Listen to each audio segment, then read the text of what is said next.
All right, Pat. So our next order of business is to discuss the hashtag Joe Silva stories. Now, the UFC matchmaker, he was there really since the beginning of the promotion, essentially, responded to a random ad in the back. I think it was Black Belt Magazine that he decided to call this number. And years later, he is one of the most powerful men in combat sports. And now, after the Endeavor purchase of the UFC, has retired with a huge sum of money that he's sitting on somewhere in Virginia right now. But his name has started making some headlines again due to the Joe Silver Stories hashtag. And now fighters are coming out to share horror stories of Joe Silva. Now, as a couple of guys who have been around the MMA world and from the media side for a couple of years now, you know, I've heard some Joe Silva stories. I've heard a few things that weren't necessarily the most flattering in the world, and I'm sure you, judging by your reaction, you've heard some of these same stories. And but now some of these stories are starting to come out. So Pat, I'm not sure what sort of reaction we should have to this, but I figured it's something worth talking about. Joe Silva stories, man. What was the first thing that popped in your mind when you saw this hashtag? The first thing that popped in my mind is like, oh, they're actually going to talk about it. Okay, because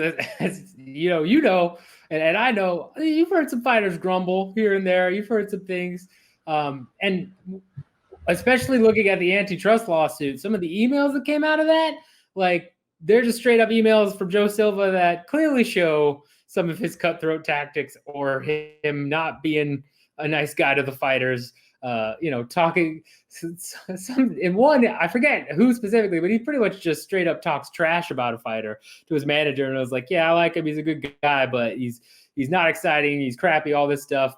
And I mean, it's, as we've known, there's been a select group that didn't like Joe Silva, and you could probably tell that it was more systemic. He probably wasn't the nicest guy to the fighters.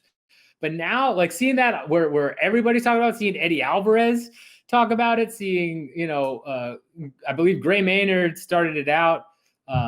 He obviously jumped in there too. Jumped in there. Like pretty much just about everybody just jumped in and was like, well, screw it. We're just going to go ahead and just, air the UFC's dirty laundry about how they treat fighters, since we're talking about pay anyway. And again, there was some I didn't know. I didn't know about the Alvarez one. I thought that was hilarious.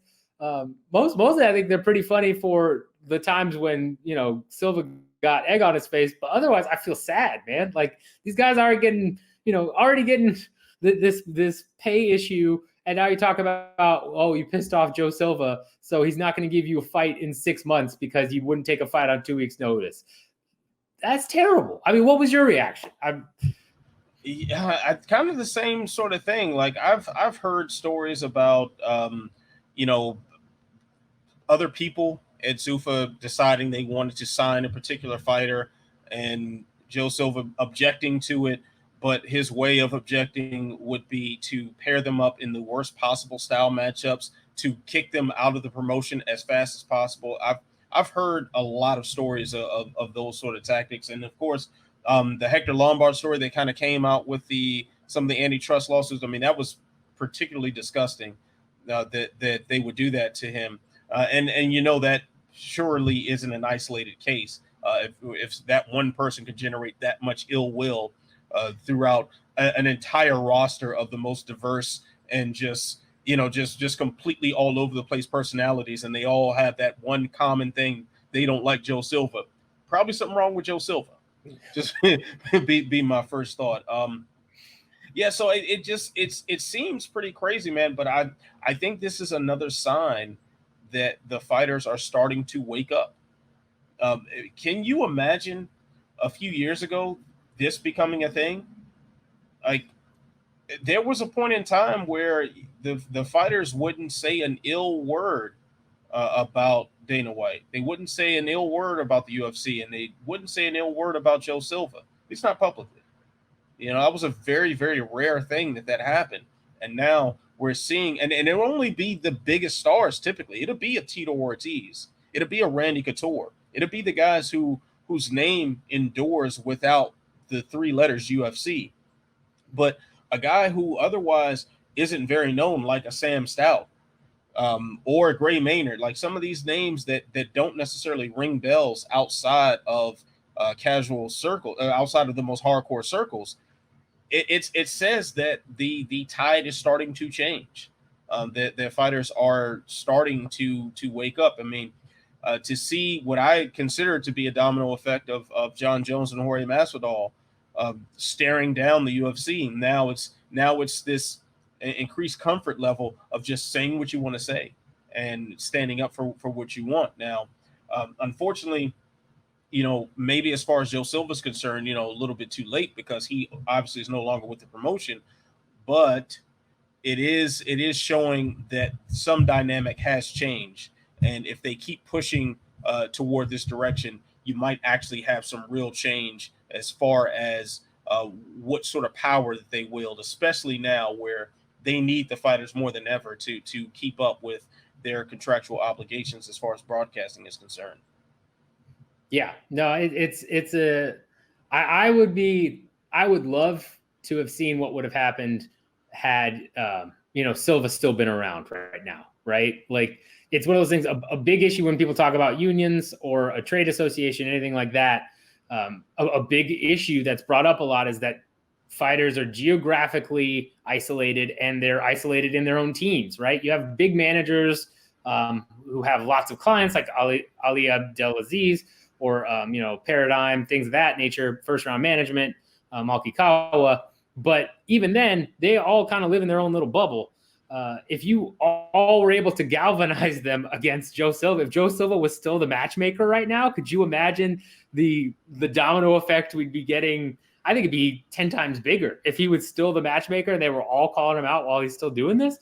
But yeah, that's kind of past. And it's one of those things where, again, it's, John Nash on the Fight Business podcast again, he was pessimistic about it. And I get his reasoning where, because they've got these contracts lined up with more guaranteed revenue, and because you still have people that will step in on short notice, right? Look at, Gilbert Burns stepping in against Kamaru Usman because the promotion couldn't get a deal done with Masvidal. Like, there's too many, scabs walking across the picket line, so to speak, if they were actually getting there. So right now, it's dominoes are moving. I definitely think the awareness is at an all-time high. I think this is the most we've ever seen this many fighters come together, especially with something like this, where they're just publicly speaking badly about the UFC and Joe Silva. But what that galvanizes into, I don't know yet. We'll see where that goes. But yeah, I definitely think it shows at a minimum they are starting to realize, wait a minute, we've kind of been played here a little bit. We were promised this. We were given, as John Jones said, we were given the shiny Bentley to distract from the fact that I generated like tens of millions of dollars and got almost none of it. So it's interesting. It's an interesting time. We'll see what happens with them. Yeah, I mean, I think too that it can be showing some sort of aversion to the hard-nosed tactics that were, the style of the promotion earlier, and which apparently still goes on. To have, that John Jones situation in particular, it reminds me of record contracts. That sounds a lot like the music business, where they would give. I'm thinking of the story with the rapper the DOC that was affiliated with NWA. When he signed to Ruthless Records, Jerry Heller gave him a watch and a chain, and that was his payment for his record deal. To see those sort of practices, and you hear so many times about a record company giving an artist a fancy car like a Bentley or Lamborghini or something like that, and as a way to not ask for that royalty check, right? All right. So if we're seeing the fighters stand up to some of the more ruthless business tactics, maybe it's some movement. I'm definitely not going to jump on a mountaintop and scream that a union is coming tomorrow, because it is certainly not. But at the very least, something is changing, something is moving, and that's better than nothing. Yeah, no, I agree. And the music industry is a great example, especially if you want to go down the whole path on the amount of the amount of options that record companies would give label bands like REO Speedwagon, I think is the most famous one, where again, unilaterally, oh, you have 7 albums with us. We're signing you for a 7 album deal with this amount of money, and you have to deliver us 7 albums. That's similar to what the UFC is doing, where you just sign 7 fights with us, and it has to be at this payment, even if you get bigger. Same type of deal. The only thing that worries me there is there are so many crazy parallels between those two industries, and what took the music industry to actually topple was new technology, right? Like, once you got the internet and streaming and everything else, that kind of killed the old ways.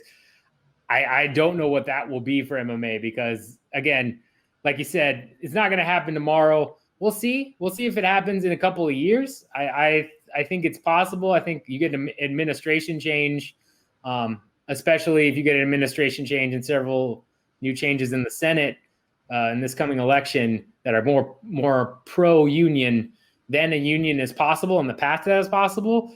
But until then, union's really not.